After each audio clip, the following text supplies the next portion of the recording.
لا حول ولا قوة إلا بالله العلي العظيم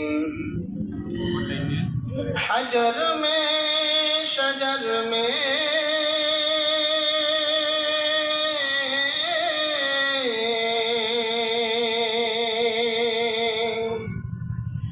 तेरे रंग के फूल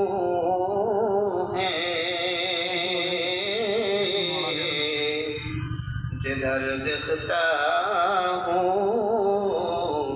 उधर भी तू ही तू है ला इलाहा इल्लल्लाह একটু মহব্বতে জিকির করি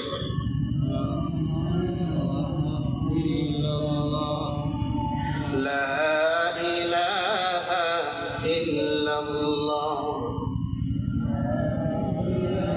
যদি কথা দাও বন্ধু দিনের পথে দৃঢ় থাকবে যদি কথা দাও বন্ধু দিনের পথে দৃঢ় থাকবে যদি কথা দাও দিন কায়েমে অগ্রণী ভূমিকা রাখবে তবে তোমাকে গান আমি শোনাবো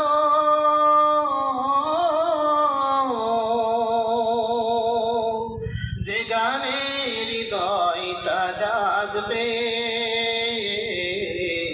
যদি কথা দাও বন্ধু দিনের পথে দৃঢ় থাকবে যদি কথা দাও দিন কায়েমে অগ্রণী ভূমিকা রাখবে আমার গান যদি তোমার প্রাণে ইমানি দীপ্তি ছড়ায় আমার গান যদি সবার মনে জিহাদি প্রেরণা যোগায় তাহলে আমার এই কণ্ঠ আন্দোলনের কাজে লাগবে যদি কথা দাও বন্ধু দিনের পথে দৃঢ় থাকবে আওয়াজ করে পড়েন আল্লাহু আকবার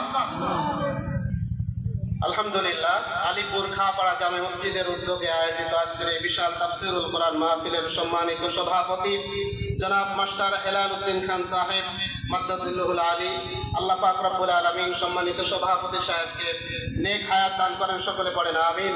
এছাড়া আজকের এই তাফসীরুল কোরআন মাহফিলের প্রধান বক্তা হযরত মাওলানা আব্দুল্লাহ নোমানী সাহেব ঢাকা, দ্বিতীয় বক্তা মাওলানা হাফেজ কারি গাজী মাসরুর হুসাইন সাহেব খুলনা। এছাড়া উপস্থিত আছেন আমার অত্যন্ত শ্রদ্ধেয় অত্যন্ত সম্মানিত হযরত মাওলানা শফিকুল ইসলাম সাহেব সহ উপস্থিত ওলামায়ে কেরাম, সামনে উপবিষ্ট দিনদার মুসলমান ভাই ও বাবাজিরা, পর্দার অন্তরালে আমার মা ও বোনেরা, সকলকে আমার অন্তরস্থল থেকে সালাম, আসসালামু আলাইকুম ওয়া রাহমাতুল্লাহি ওয়া বারাকাতুহু। কোনো ভূমিকা ছাড়াই দু একটি কথা বলবো, কারণ সময় খুবই সংক্ষিপ্ত, দ্বিতীয় মেহমান চলে আসবেন।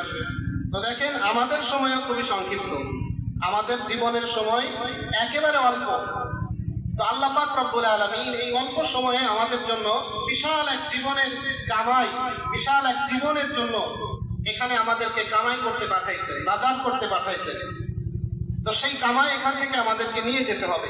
আল্লাহ তাআলা আমাদেরকে মাঝে মাঝে ওই জীবনের সুখ শান্তির কথা বলে আমাদেরকে উৎসাহিত করেছেন, আবার কখনো কখনো ওই জিন্দেগির বিশাল কঠিন, খুব কঠিন শাস্তির ব্যাপারেও আমাদেরকে সতর্ক করেছেন। তেমনি একটি আয়াতে কারিমা আমি তেলাওয়াত করেছি, সূরাতুল হজ প্রথম আয়াত।